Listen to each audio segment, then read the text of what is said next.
In my lifetime, I've learned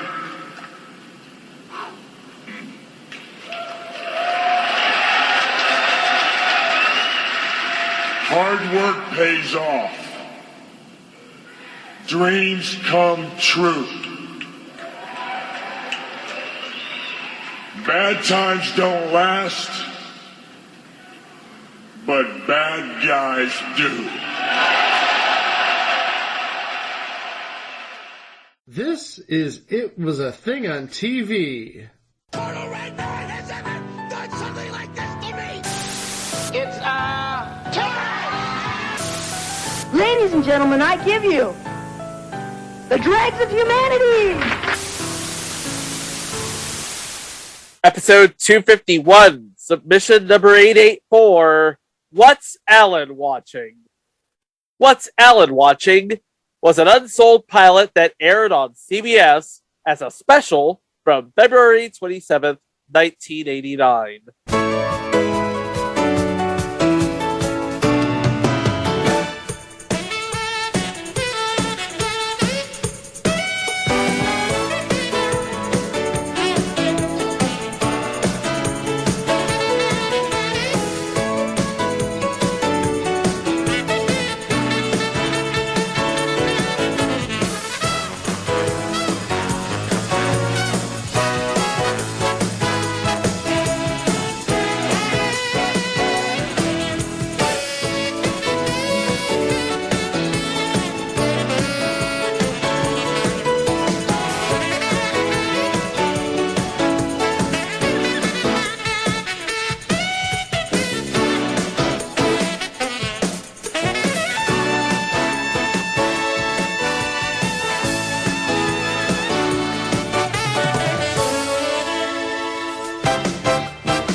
The year is 1989, and CBS had Murphy Brown, and that was it, I think. Yeah, that's basically it. Like, let me try to think what they had. They had Dallas, and I think they had Falcon Crest. Well, fall of 1988, Falcon Crest and Dallas would be on the wane. So on the wane. Well, no, but the Dallas was around till like 92, so it was still around. It may not have been as good as it was, but it was by no means canceled or gone. No, true. They but still had Wise Guy. Hey, they still Murder She Wrote was still good. You still had one more season of Newhart because that lasted until 90, and Rescue 911. Did it premiere? It premiered in 89, I think, didn't it? It did premiere in 89. Yeah. But with all of that, we also had the likes of... let's see if I can get through all of this list of future entries here. Livin', Heartland, Almost Grown, High Risk, whatever the hell that is. High Risk! It was a high risk they put a guy from MASH in his own series. I made it funny. Dolphin Cove, Dirty Dancing with McLean Stevenson, and whatever Hard Time on Planet Earth is. Suffice it to say, CBS needed a hit in 1988 to replace its aging lineup. And the stuff they had in the hopper that fall, well, except for Murphy Brown. But aside from that, wasn't it, Chief? So what's a network to do but try something completely out of the box? They were going to rely on a combination of a sitcom, a sketch comedy series, and a bit of star power. Well, they decided upon, are you ready for this? Okay, what'd they decide on? Eddie Murphy. Eddie Murphy? Eddie Murphy. Eddie Murphy? But he's the biggest movie star on the planet in 1989. He is indeed the biggest movie star on the planet in 1989. He's coming off Coming to America. Yep. And he's definitely not a CBS type of person. No, you associate him with NBC through SNL. Well, that, but also CBS tends to skew older. Yeah, and the last time we saw Eddie Murphy at his rawest, at his raunchiest, it was on HBO, wasn't it? Eddie With, Murphy his Raw, friend yeah. Yeah, with his friend Joe Piscopo. He was doing Carl Lewis. Oh, he's Carl Lewis. Carl Lewis! I'm Carl Lewis. But something happened between Eddie Murphy's stint on SNL and this show premiering. A movie in the hopper called UHF, which was basically Weird Al parlaying his success into a movie. Because right now, you would think that this would be the pinnacle of Weird Al's career, but no! No, the pinnacle of his career is going to be on the Roku channel in a couple months. Can't wait to see Harry Potter play Weird Al. That's gonna be epic. But yeah, UHF was basically Weird Al the movie. It's like Weird Al, known parodist, was about to parody a movie about parodies. It's actually pretty good. But on the smaller screen, we have similar but legally distinct from UHF, a creation of Bob Tischler, who, of course, was one of the people who was instrumental in creating National Lampoon and bringing it to movies and television with Michael O'Donoghue. And this was written by Barry Blaustein, who wrote Coming to America, who was one of Eddie Murphy's longtime writing partners, going all the way back to Saturday Night Live. So suffice it to say, top-notch talent behind this show. In fact, Tischler would go on to write episodes for Empty Nest, Something So Right, and Boy Meets World. Take out business. Take out business! I figure you do a good takeout business. Good takeout business. Yeah, we do a good takeout business. Takeout business. So yeah, we have Bob Tischler, we have Barry Blaustein, and directed it was Thomas Schlam, whose credits include another never cover, Sports Night. So suffice it to say, a lot of comedic / dramatic chops on this show. And that's important because this show would combine comedy, drama, and a whole lot of offbeat sketches. So what was What's Alan Watching all about? Alan Hofstetter is a 17-year-old living in West Philadelphia, not necessarily born or raised. Well, he might be.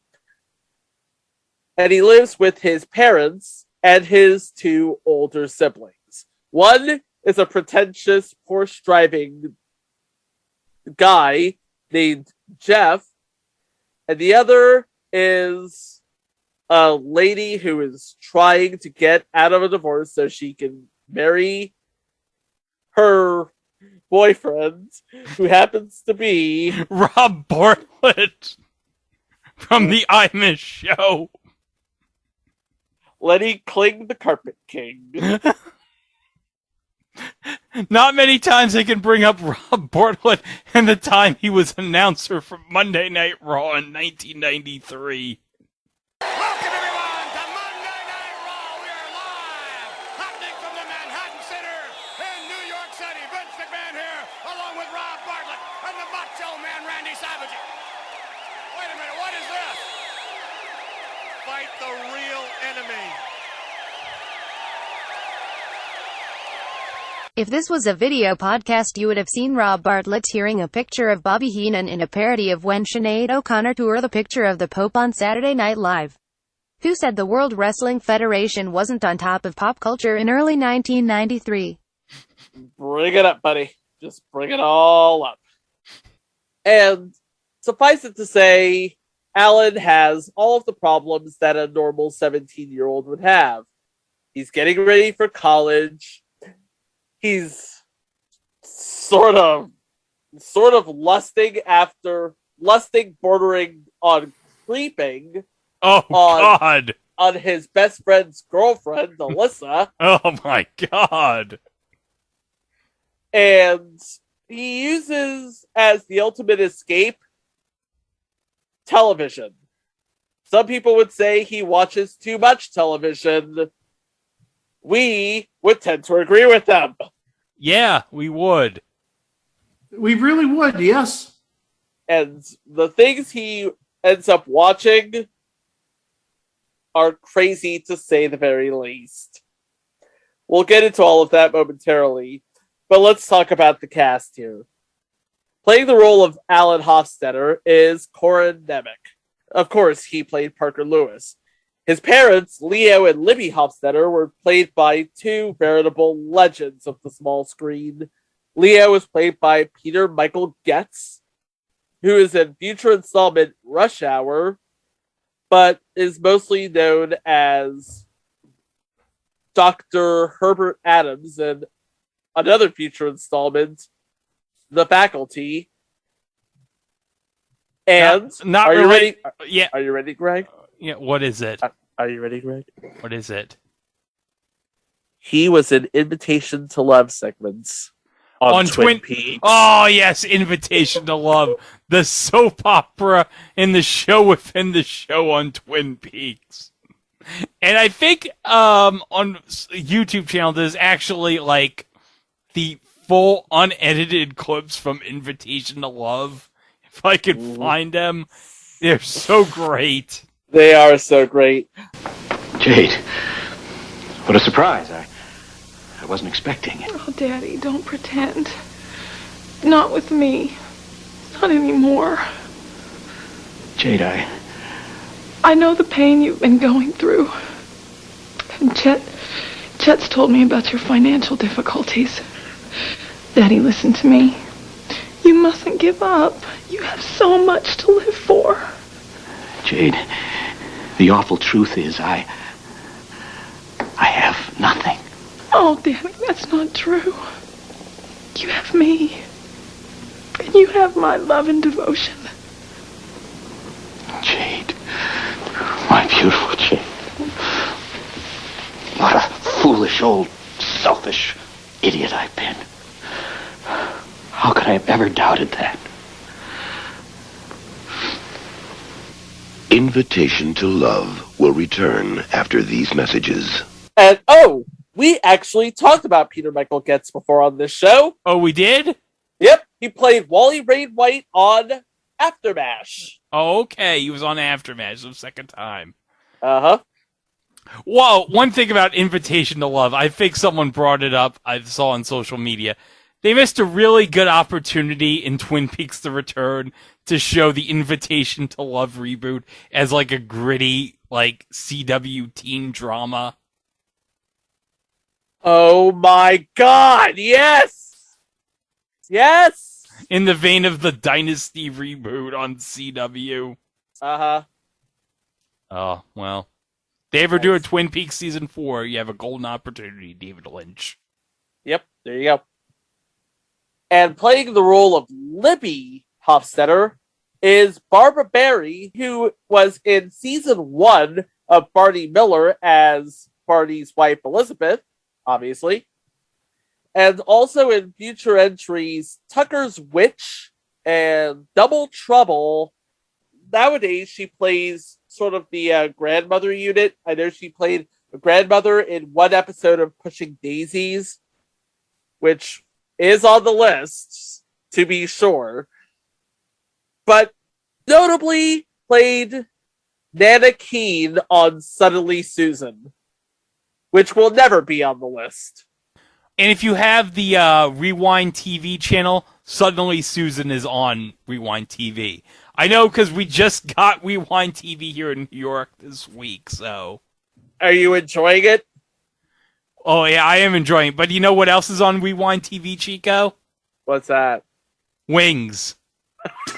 And guys, Wait. Greg is about to drop a bomb. I'm going to drop a bomb. And Greg is about to drop a bomb, people. This is going to be very shocking. But I've never told this in the 251 episodes of this podcast, okay?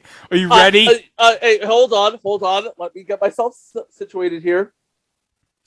Go on. I love wings. Did I ever tell that on the podcast ever? Once or twice, maybe. I don't know. I can't remember everything that goes on in the 251 episodes of this podcast.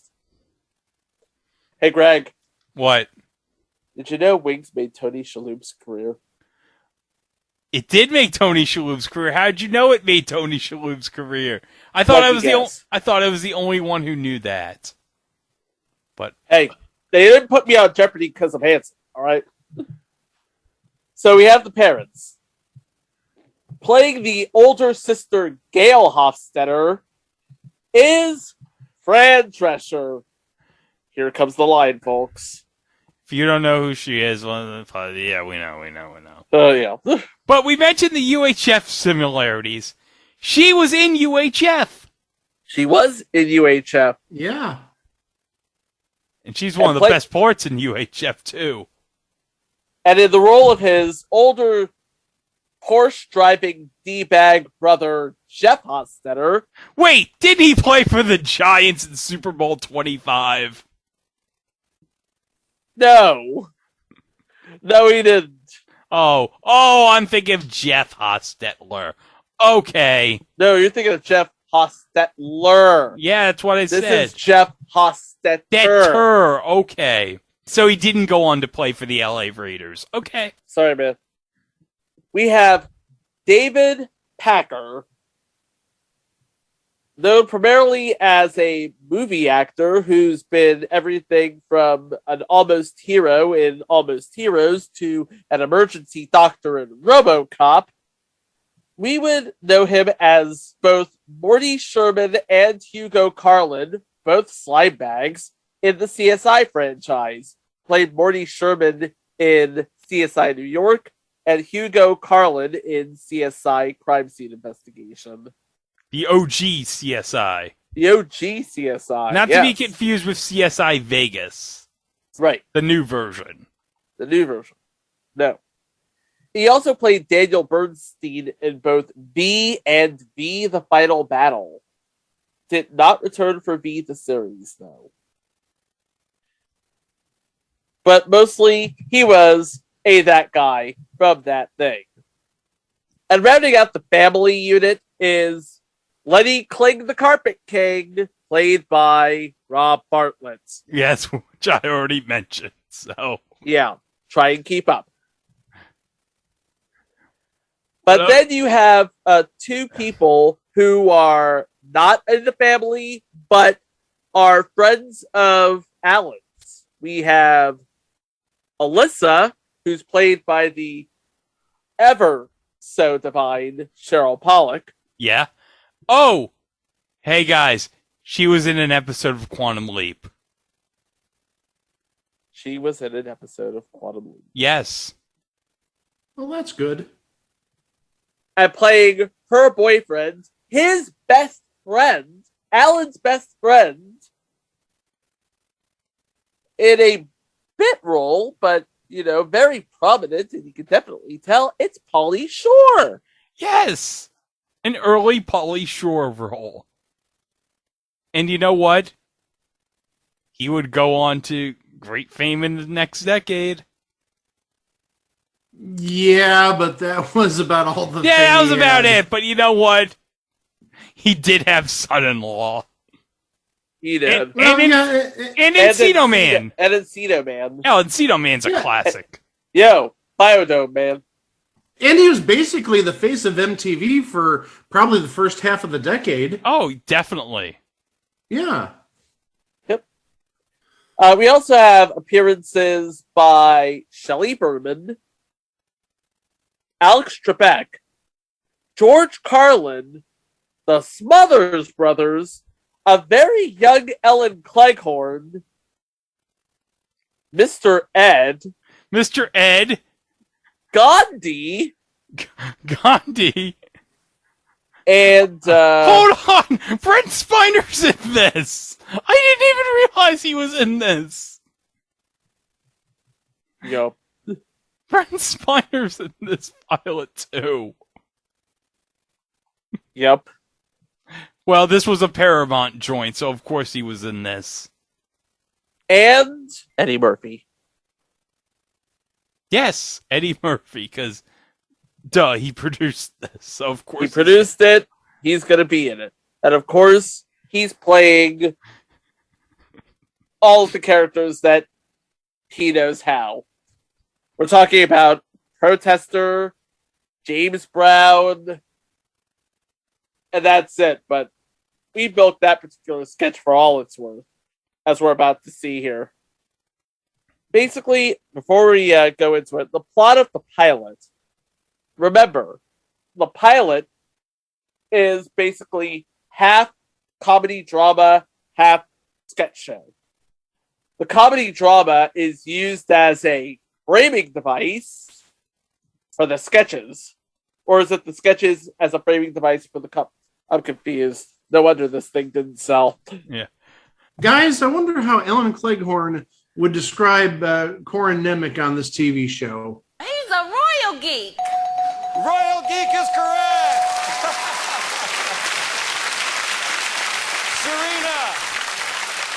Serena, we also would have accepted total geek or Your Highness, King of the Geeks. Before we get into the show, one thing I failed to mention about Gail.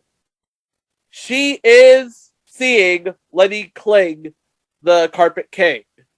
Fran Drescher's character, you mean? Yes. She is seeing Lenny Kling, the Carpet King, played by Rob Bartlett, the WWF announcer. And the guy from Imus. And the guy from Imus. She is still married to her husband. Yeah, but we never see her husband. Nope. We just hear a lot about her husband. Because, well, again, reasons that will become painfully obvious when we get into it. So let's get into it, shall we? All right, so we begin with Alan's car, which is a respectable VW Beetle. And then we see Jeff's car, which is a Porsche 911, with every security alarm known to man on it. Well, it's 1989. And they were like, Porsche. Wasn't it like a new thing to have security alarms on a car? Yeah, Jeff went extra. Yeah, I think there's even a line about how all the security systems on the car are actually more expensive than the car itself. And really, if you haven't seen it, I think he rolls like a ball right by the car. Doesn't even touch the car with the ball, but all sorts of sirens start blaring and bells go off and bells, whistles. You would have thought somebody wanted a double showcase. Think about if you like pushed the fire door, the fire alarm door, just a little bit. Yeah, it's that. And I say that from experience because I hear that type of alarm almost every day at my school. Okay, then we hear about his father, who took up golf as a way to relax from his job at a box factory. We also hear about his mother, who worries a lot. Then we hear about Mr. Kling, the Carpet King. There he is, with his crown and everything. By the way, in case I didn't mention it, Corin Nemec in 1989 has a sweet mullet. And he spends most of his time watching television. Having cable in the late 80s and early 90s, that's just everything right now. Oh, hey, we saw a clip of Taxi. Well, of course we did. This show is produced by Paramount. Yep. Taxi is a Paramount production. I didn't put two and two together until I actually watched this. So now we see a trailer for a James Brown TV movie. Oh, there's Lenny Kling again. There's Lenny Kling again. And then, ooh! Oh, wow. Oh. Alan decides to watch this soap commercial. Oh. And wait, is the soap commercial talking with Alan? What? Huh? They can understand all of this? Yeah, they're communicating through the TV. How is this possible? And the lady's like, I take very good care of my body. Do you want to see it?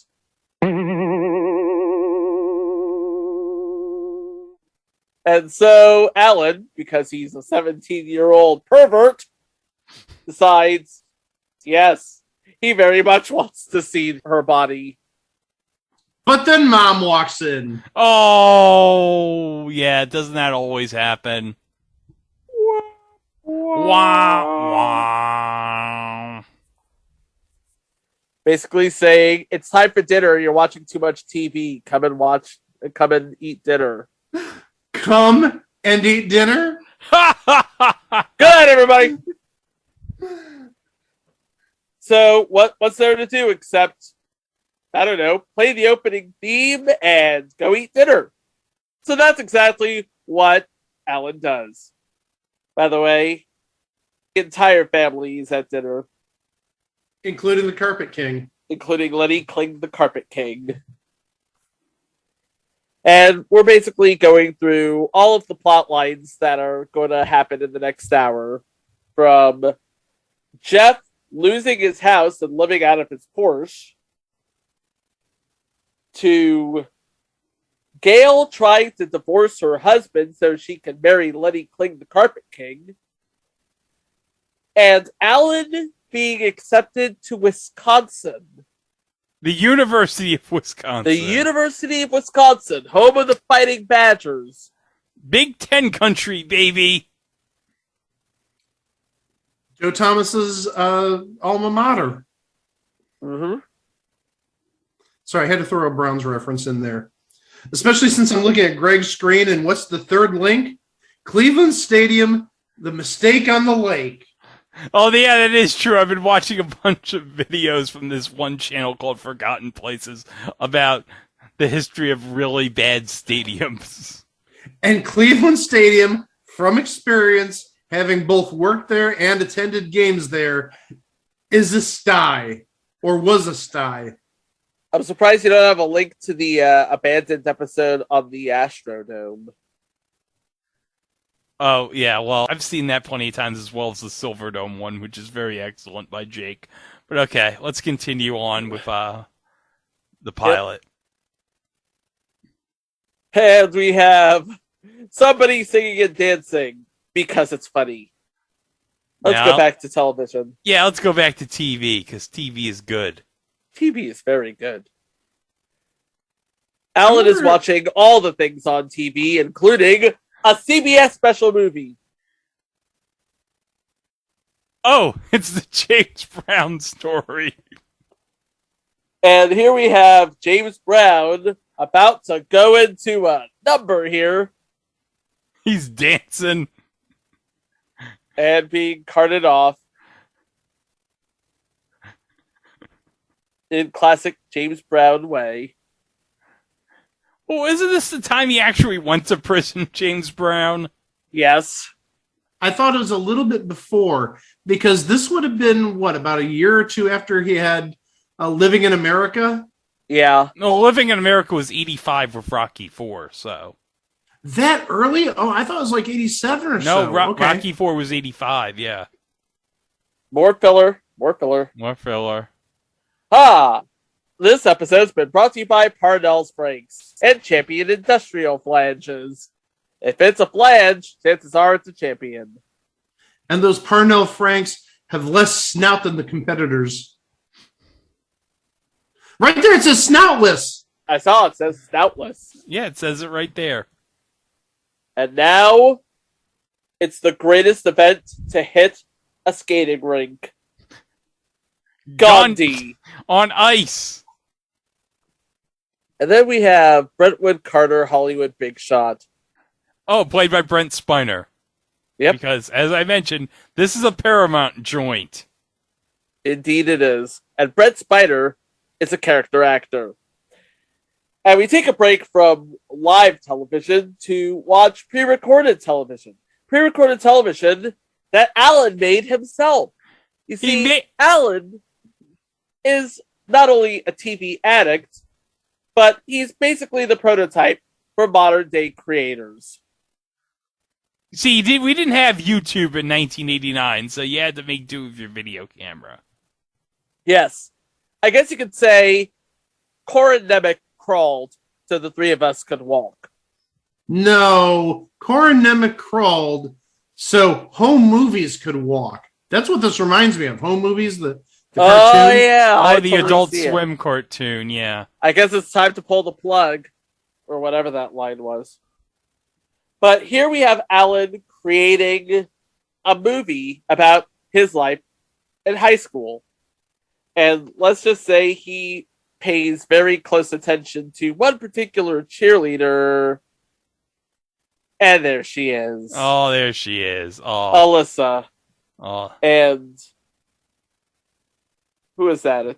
Oh, he's the art teacher. The art teacher. Very weird art teacher. Oh, and oh god. Oh. No. That's just wrong. In 2022, that's invoking a lawsuit. That's a fireable offense. Thank you. 1989, and no one cared. It's hilarious. Now we're at a charity car wash, and surprise, surprise, Alan is filming Alyssa. Anyone else just find this a bit creepy? Yes. Not a bit creepy. Not a bit creepy. A lot of creepy. A lot of creepy. And what you want to talk about creepy? Alyssa's talking to Alan through the TV. What? How? Well, again, we've seen that, even though we're only 10 minutes into the episode, he talked to the girl in the shower commercial. He did. He talked to the principal when they did that video at school. So this might be a magic TV, or maybe it's all Alan's in the head. Playing tricks on him. Anyway, Alyssa, speaking through the TV to Alan, is basically saying, I know you're going to Wisconsin, but I'm going to stay in town, so it would be a waste of time you asking me out. Duh. And then we see the boyfriend. Hey, buddy. Back to real life, where Gail's trying to find a way to basically leave her husband so she can be with Lenny Kling, the Carpet King. I don't know if you guys know this, but Gail is a bit selfish. What? And when we say selfish, I mean incredibly selfish. Oh, yeah. Well, duh. Of course. Back to Free James Brown. James Brown. Family Ties clip, because owned by Paramount. And now, a retro documentary about the history of television, which leads to Mr. Ed. Mr. Ed! Which features Shelley Berman, George Carlin, and the Smothers Brothers. The former Mrs. Ed? And the former Mrs. Ed. This is basically a behind the music about Mr. Ed. Well, it's not about behind the music. And there's Mr. Ed right there. There's Mr. Ed right there. You know, it sounds like Sherman Hemsley. Oh, by the way, Mr. Ed's manager is played by the guy who played Weird Al's uncle in UHF. So, second UHF connection in this pilot. Mr. Ed nabbed in truck bust. At Heathrow? What? Was it like what was Mr. Ed trained by Bob Baffert? Jeez. And then we have the Smothers Brothers. Nowadays, Mr. Ed can be heard on AM radio because he's intelligent. Oh, by the way, when Alan switches from the TV, you know what it plays? What does it play? Eddie Murphy in the movie Best Defense. Do you remember boy. Best Defense? No, I don't actually. Oh, okay. I can't say I know it either. Okay, Best Defense was like a Dudley Moore movie, and it was originally like made as a Dudley Moore movie, but then somehow during the production of the movie, Paramount was like, "This movie sucks. Let's just find a way to insert Eddie Murphy into this movie." So they just inserted Eddie Murphy randomly into this movie, so they could like increase the box office. Because they thought, oh, this movie's gonna suck if we put Eddie Murphy in it. We'll make some money. And there's a comment Alan makes during this, which is kind of like, I'm guessing it's self-commentary. So I'm gonna play the comment right here, so. Bad movie.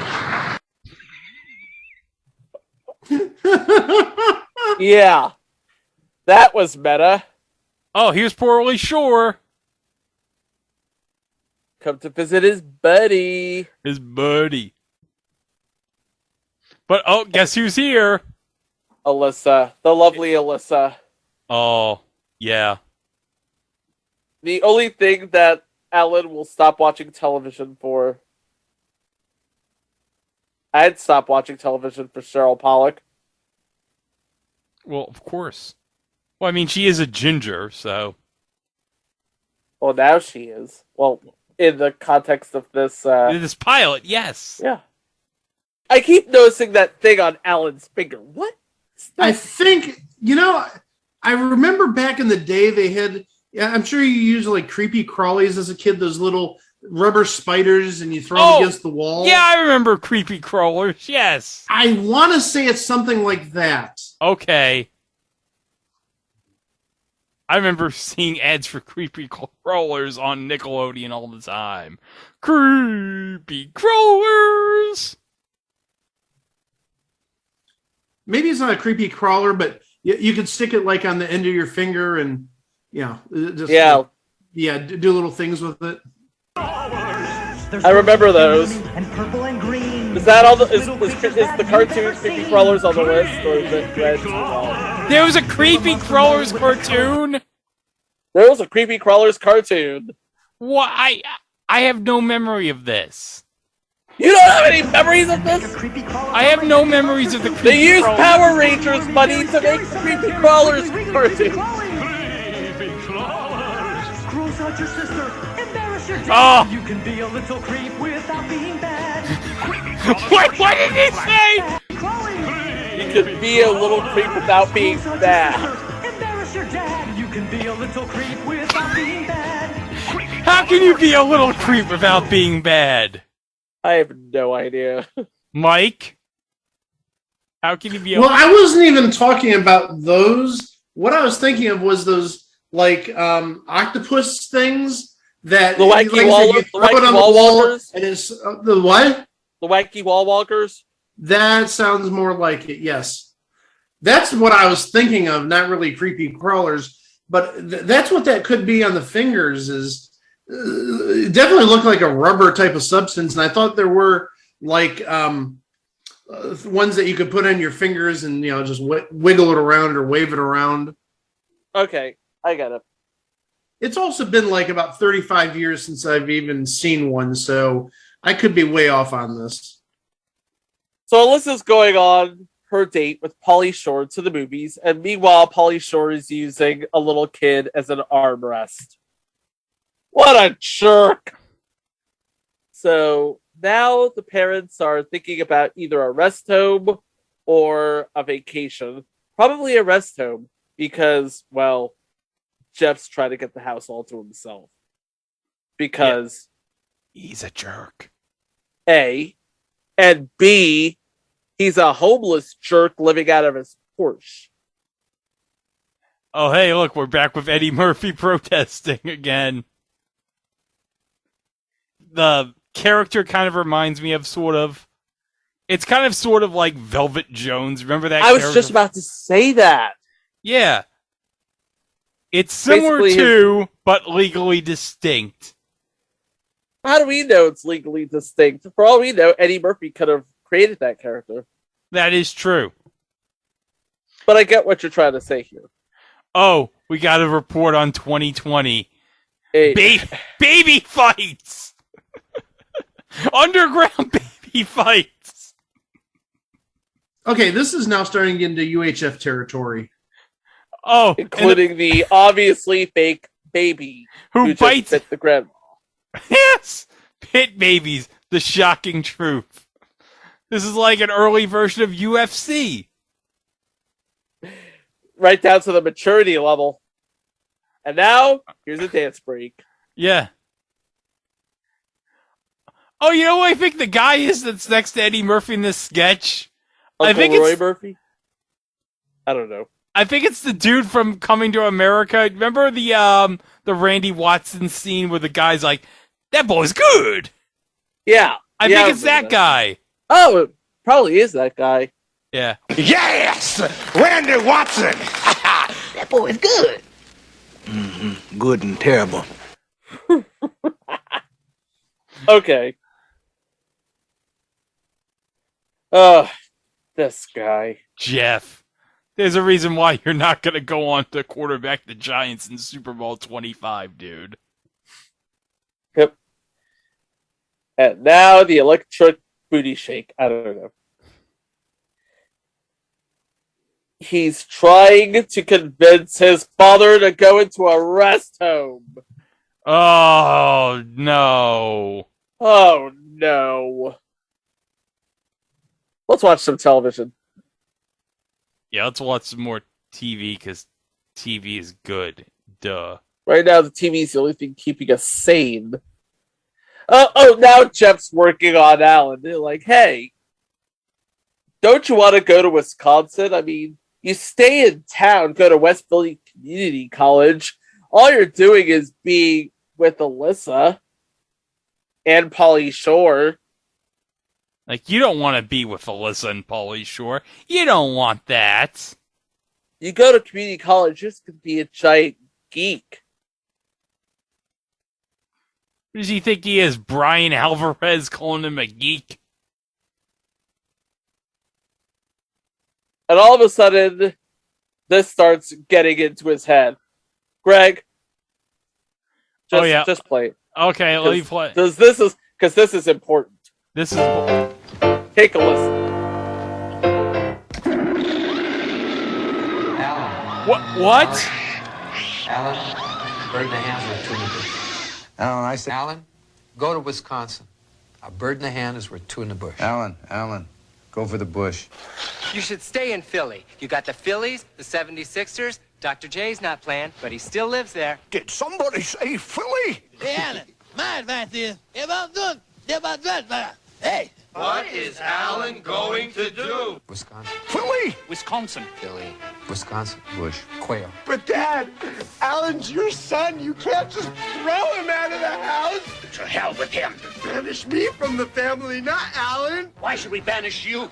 It's you we love. It's Alan we can't stand. So, tell me more about your brother with the Porsche. About your brother with the Porsche. Jeff, you're my brother. No! Get out of here. Why would Alyssa want to go out with a schlepper like you? Schlepper like you. You should consider your education and not your glandular impulse. No! I was a good student. Stutter, I sentence you to 4 years in Wisconsin without Alyssa. No! We pretended to like you long enough. Hey! Thanks for the room, buddy! Dad, no! No! Face it, kid, your history. Your history. Your history. Just showing Alan getting arrested and the protester wanting him free.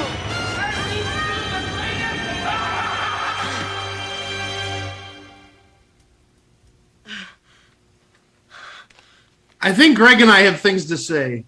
What the hell did I just see? I think we saw the weight of reality crashing in on Alan here. That's a reality. It's like reality's bleeding into his escape here. Oh, by the way, I just realized something. You know who's next to Eddie Murphy? in this port right here, and the 905 market port 4, Tiny Zeus Lister. Oh my god! Okay, also, I think just my reaction is like some of that in 1989, yeah, you could get away with it, but I'm sorry, when you show images of the KKK followed by Hitler and Nazis, no. Cringe territory. No. Just no. Can't get away with that in 2022. Can't do that. No. Can't do that. No, I thought that was what Greg's face reaction was. No, for. all of this was weird. Well, all of it was, yeah, but I specifically yes, at that relevant point, to the plot and everything, but god damn. Well, yeah, it's not really germane to the plot. But the thing is, that was when my face started. I had the same look that you had, Greg, and I thought you just had it from that point forward. I didn't know that was basically your reaction for the entire clip. Oh, it was my reaction to the entire clip. It's like that clip just served to be sort of the catharsis to everything going on in Alan's life, bleeding into his escape. And they went all in on it, and I'm like, I don't want to see that. I want to see that.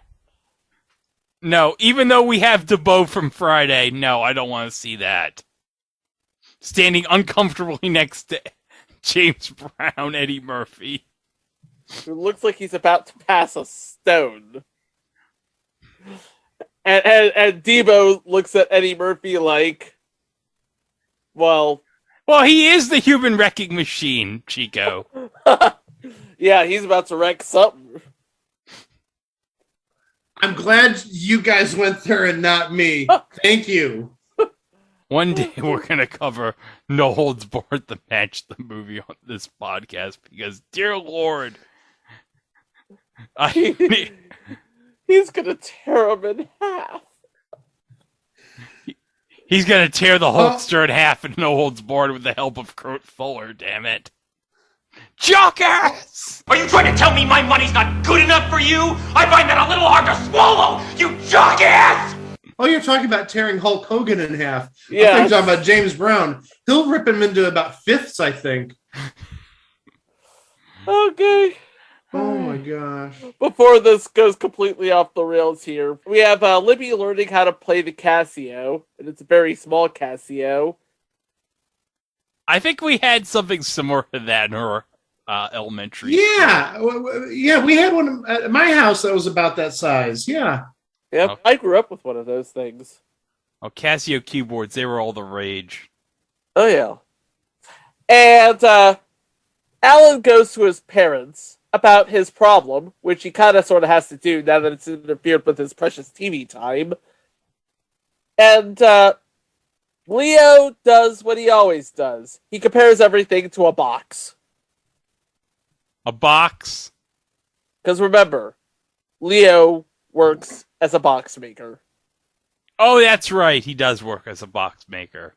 I wonder, did he work at the box factory when Bart Simpson and his class went there and Bart got bored and left to go to see the Krusty the Clown show? And that's how he got famous, because I didn't do it. And that's how he ended up on Conan. And Match Game 2034 with the vivacious head of Kitty Carlisle. Oh. Hi, everybody. Let's start the game. Well, just remember, only Conan may dance, not Bart. Exactly. And actually, the funny thing about that is that art was done before Conan's show even debuted. That was very speculative. Oh, yeah. Oh, what happens with the college decision? He's still torn. Okay. So he goes back to watching TV. More James Brown in the shower. Oh, hold on. We gotta play it. We've got to include this because Marcia, when we left off a few moments ago, you were in control of the board, so make the selection for us, please. I'll take Alan's family for $300. The answer is Now There's your Ellen 32 years Cleghorn. old, this sniveling crybaby still lives Okay. at home. Marcia, Who is Alan's sister, Gail? you're right. Go again. Alan's family for 400. The answer? A selfish cretin. He was kicked out of locksmith school when he couldn't open his lunchbox. Marcia, again. Who is Gail's boyfriend, Lenny? No, I'm sorry. That's incorrect. Bob or Gwen?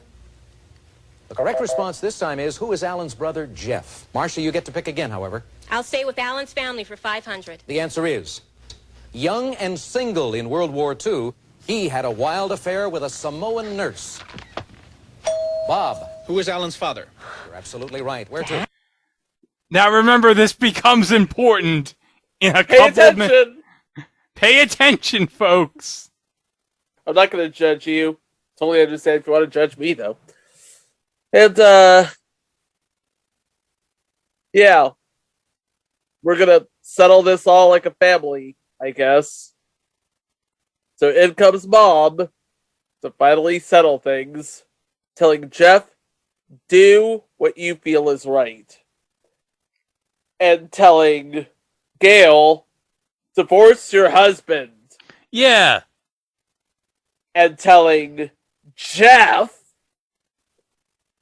I will make up the garage as a bedroom. So that's all settled. Oh, wait. This is the money shot. Greg, do the honors.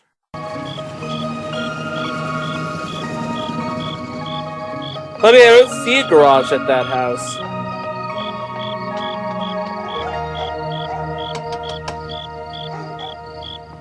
There's someone getting the door here. I got it. Yes, I'm looking for this guy, Mr. Leo Hofstetter. I'm Leo Hofstetter. Yeah.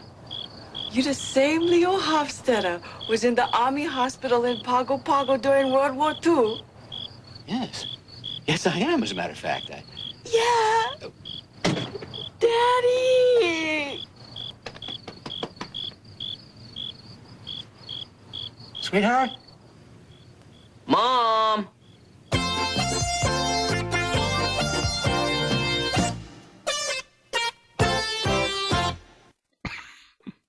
Uh-oh. Uh-oh. Uh-oh. Alan better flip over to Maury real fast. No, Maury wouldn't have been a thing by now. Well, no, yeah, there wouldn't have been any sort of DNA test. That He'd didn't come still be along at for a few more years. WNYW. Read the news at 5, 6, and 10. No, Well, okay, John maybe- Rowland would probably... No, John Rowland was probably doing the news at 6 on Channel 5. Oh, my bad. No, dumbass. John Rowland did the news at 10 p.m. on Channel 5. Well, okay, so maybe Alan needs to, like, invent a time machine, go forward about 10, 15 years, go to Maury and say, hey, did Dad father this Samoan kid? Oh, gosh. Did we get a resolution on the college plot line? I don't think we got a resolution in the college plot line. He hasn't, as far as I know, I remember watching this, but I only watched it once. I don't think he made a decision about whether to go off to Wisconsin or stay in West Philadelphia. Yeah, essentially, I thought it was just follow your dreams or follow your heart. And we just never got closure as to what his heart/head says. Nope. No. Well, I guess it'll always be a mystery. Yeah, because CBS took one look at this show and said, Nope! Nope! But we'll air it. Well, yeah, they used to air pilots back in the day in the summer to fill time slots. Well, yeah, and we whatnot. covered the Infiltrator with Scott Bakula. Yeah, that was only, 2 years earlier? Yeah. I think another issue that this show had, besides really just a little too out there for the general public / a CBS viewing audience, I think this does not work as an hour show. I think if you cut it down to half an hour, and I get it's a pilot, I get it's trying to set up everything, but this felt like a bit of a slog, and I think if it ran for that half an hour, I think that would have worked a lot better as a semi-traditional sitcom, perhaps. Yeah, it would have worked a lot better as a half hour, I think. Or nowadays, because remember, this was before Dream On, and this was before Remote Control. No, this was not before Remote Control. This would be during Remote Control. It's smack dab in the middle of Remote Control.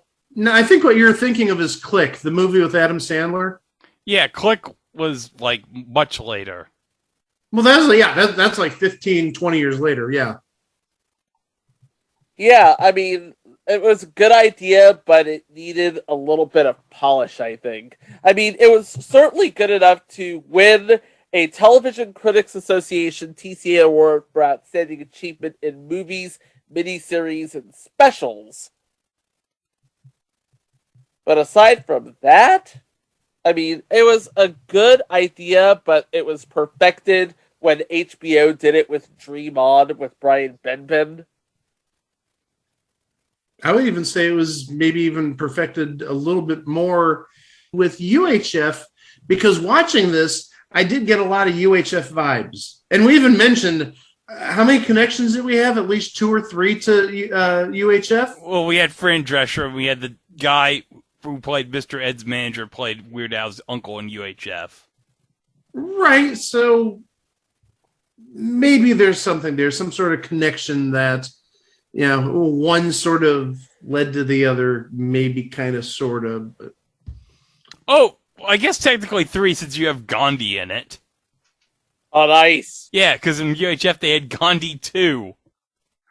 Which, let's be honest, if that was a real movie, Gandhi 2, I would definitely have went to see it. So it did win an award, but did it win any sort of accolade? Did it win the hearts and minds of America? Even with a clip of Alex Trebek at his Alex Trebeckiest. No, because this aired at 10 o'clock at night on February 27th. So your answer is no. Yeah, pretty much. Yeah, this aired at 10 o'clock. This is like the ultimate example of, let's just burn this pilot. Yeah, and Peter Michael Getz even said as much when he said, CBS and Paramount are very scared about its potential. Otherwise, the network would have ordered more episodes. They know it's a different kind of piece. They've ordered 13 episodes for a lot of shows without major stars and without people with as much clout as Eddie Murphy. I'm totally up in the air. I don't think they'll throw it out altogether because it has Eddie Murphy's name on it. But it does require a little adjustment for the audience. Whether people are prepared to do that, I don't know. Well, I can tell you right now they were prepared to do it because it dropped in the ratings from, let's see, Newhart was earlier in the night with a 12.8. Then Kate and Alley with an 11.6. Uh-oh. Then Murphy Brown with a 14.3. Designing Women with a 14.6. All these are new episodes, by the way. I'm surprised Kate and Alley was still on in 89. I think this would have been the last season. It had to have been the last season, because it sure as hell didn't go past to 90. No. And then, What's Alan Watching was a 12.8. Against a Columbo mystery movie on ABC, and From the Dead of Night, which is a part 1 of a 2-part made for, featuring Lindsay Wagner and Bruce Boxleitner. Oh, awesome! After 3 eerie near-death experiences, a Los Angeles fashion designer is told that death will come for her unless she is strong enough to fight off the supernatural forces of darkness. Ooh. Also featuring Peter Jason and Diane Carroll. And if I'm not mistaken, it's on DVD. It is on DVD, y'all. Oh, wow. This show, What's Alan Watching? Not on DVD. Not on DVD. Not on streaming. Not on Paramount Plus. It's nowhere. The only way you can see it is on the YouTube in 5 different parts. In 5 different parts. But you know what? Cord Nimick, he'd go on a year later to have Probably like one of the most memorable shows from Fox in the early 90s. Yeah. And Eddie Murphy, of course, he would go on to just the greatest career one could have, actually. Oh, yeah. And Barry Blaustein went on to direct the wrestling documentary Beyond the Mat. Terry wasn't the only wrestler who lived in Amarillo. The other one was unfortunately not as successful. Dennis Stamp had over 800 matches, none of them main events. Now an exterminator, he was the self-proclaimed King of the Cockroaches. Are you coming to the show Thursday night? No, I won't be. Why not? I'm not booked. Man, there's like so many weird wrestling connections. You have Rob Bartlett, who went on to announce for Monday Night Raw later. You have Zeus in this. Just amazing. Just a lot of references about everything. And we had Alex Trebek. And let's just say you can never go wrong with Alex Trebek. Yeah, and Helen Cleghorn playing a contestant. But ultimately, what's Alan watching? He's watching himself as a thing on TV. But guys, I think we need a palate cleanse after that. Okay.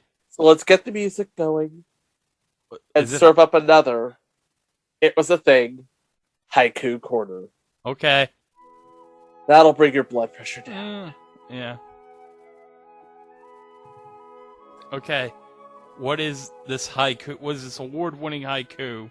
Here it comes. For us? Okay. Here we go. What's Alan watching? Lots of old television. And Cheryl Pollock.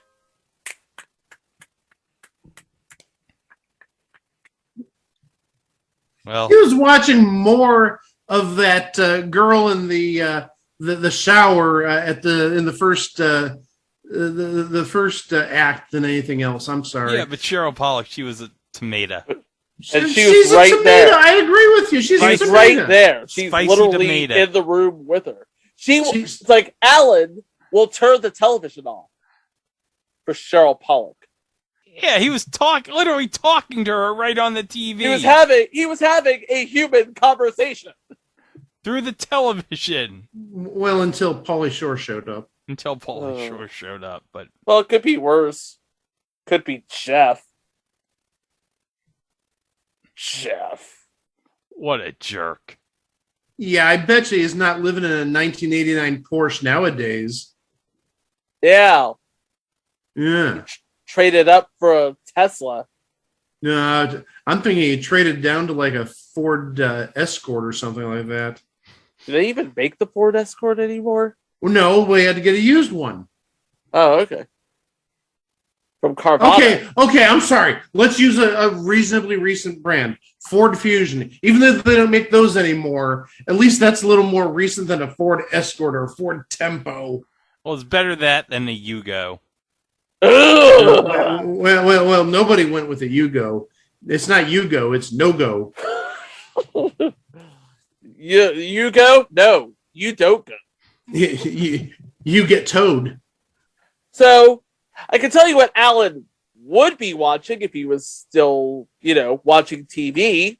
He'd be watching everything that we covered on It Was a Thing on TV.com, where we have 250 other episodes, including live shows and mini-sodes, and also links to all of our socials, including our YouTube, where you can like our videos, subscribe, and don't forget to hit the notification bell.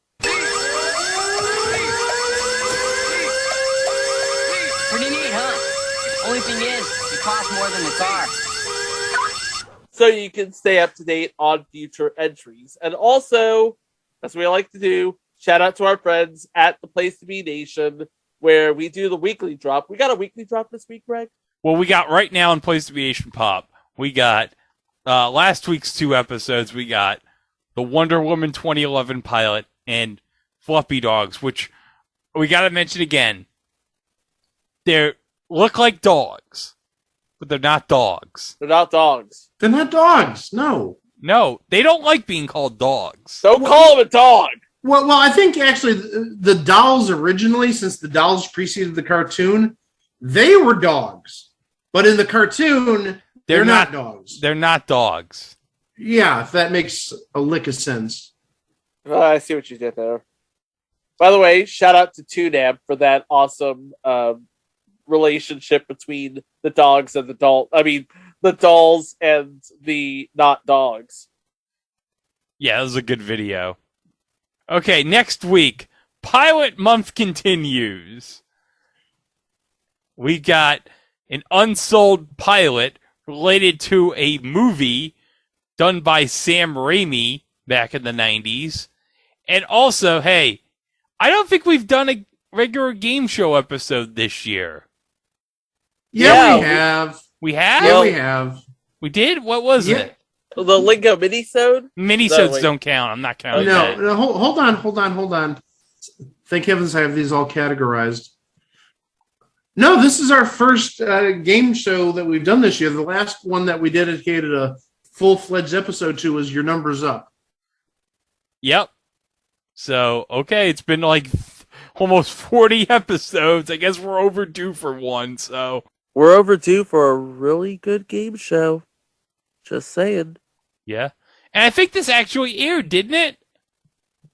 No, it didn't air, but it did have a home game that was released. Oh, okay, yeah. We did. It did have a home game. Good luck finding that. Oh, yeah, especially. But, hey, we got a special episode not related to Pilot Month, but we figured, you know what? We might as well cover this because an actual full episode of this just dropped on YouTube. Thanks, Joe and Michael. Yep, it is. What is it? Oh my god, it is another game show. Ish. Game show adjacent. It's game show adjacent. And we've talked about it plenty, especially from Mike. We've referred to it a number of times. There's some people on that show that have appeared elsewhere on previous installments. Especially one who may, by this time next year, be a show Hall of Famer, possibly. Yep. Okay, it's in the realm of possibility, yeah. Never say never. I never do. Plus, we have a TV show based on a movie that was based on a character that became a cult classic, and I'm still trying to figure out why. Yeah, well, I mentioned we're covering that, but yeah, that is true. Yeah, a cult classic movie. But why they made it a pilot for this, I don't know. I don't know either. I'm still trying to wonder why the actual movie was made. Well, the movie was actually pretty good. I know. But yeah, that movie was like way too ahead of its time for 1990. But you'll find out more about those topics next time, right here on It Was a Thing on TV. Thanks for listening. We'll see more stuff real soon.